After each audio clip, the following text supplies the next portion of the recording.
भाजपचे आमदार प्रताप अडसळ यांनी जिल्हा मध्यवर्ती सहकारी बँकेत चुकीचा व्यवहार होत असल्याचा आरोप केला असून त्याला उत्तर देण्याकरिता बँकेच्या अध्यक्षा उत्तरा जगताप यांनी पत्रकार परिषद बोलविली।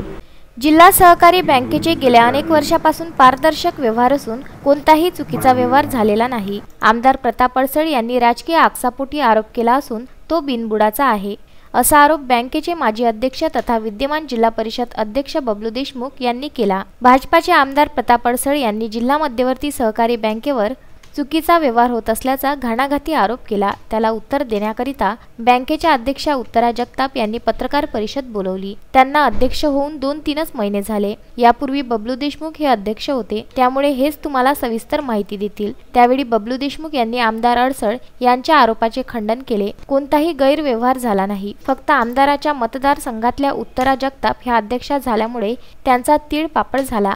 आमदारांनी स्वतःच्या घरात किती केसेस आहे याचा विचार करून मगच बँकेच्या विरोधात बोलायला हवे। हे मुद्दे बरेच त्यांनी घेतले, त्यांना पूर्ण बँकेची माहिती नाही असं म्हणावं लागेल। नाही, जी माहिती मिळाली ती चुकीची माहिती त्यांनी ती तुमच्या समोर ठेवली। हा अतिशय चुकीचा आरोप त्यांनी बँकेवर केलेला आहे। आमच्या बँकेचा सर्व कारभार पारदर्शक असून तो व्यवस्थित चालला जातो। गेल्या 10 वर्षापासून आमचे हे जे संचालक मंडळ आहे यांचा सर्व कारभार पारदर्शक आहे। त्यांनी असं म्हटलं की कम्प्युटरच्या याच्यामध्ये नवीन सॉफ्टवेअरची खरेदी आता केली जाणार आहे।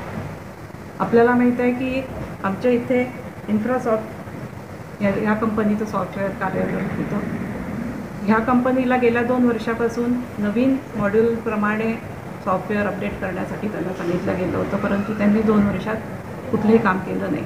म्हणून आम्हाला नवीन कंपनीला हा चार्ज द्यायचा होता, म्हणून आम्हाला टेंडर काढावे लागले।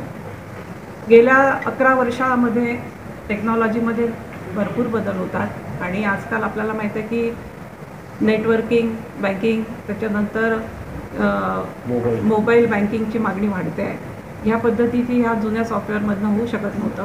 त्याचप्रमाणे नाबार्ड आणि RBIला पण बऱ्याचशा नॉर्म्सनुसार कागदपत्र हवी असायची, ती ह्या जुन्या सॉफ्टवेअरमध्ये मिळत नव्हती। त्यामुळे नवीन सॉफ्टवेअर अपडेट करणं आमच्यासाठी अगत्याचं आहे। धामणगावची सूतगिरणी यांनी गैरवापर करून संपविली। जिल्ह्यामध्ये सहकार क्षेत्रात एकही संस्था भाजपाच्या ताब्यात नसल्याने चुकीचा आरोप होत आहे। जर आम्ही गैरकृत्य केले असेल तर त्याचे केंद्रामध्ये सरकार आहे। इन्कम टॅक्स विभाग, ED, CBI या संस्थेमार्फत धाडी टाकून कारवाई करू शकतात, परंतु असे कुठेच गैरकाम झाले नसल्याने त्यांनी तसे न करता नागरिकांना दिशाभूल करण्याचे काम केले असल्याचा आरोप यावेळी केला। पत्रकार परिषदेला माजी अध्यक्ष प्रकाश काळबांडे, रवींद्र गायगोले, संजय वानखडे, तज्ज्ञ संचालक व मार्गदर्शक माजी आमदार वीरेंद्र जगतापसह संचालक उपस्थित होते। सुरेंद्र बिसने, विदर्भ न्यूज, अमरावती।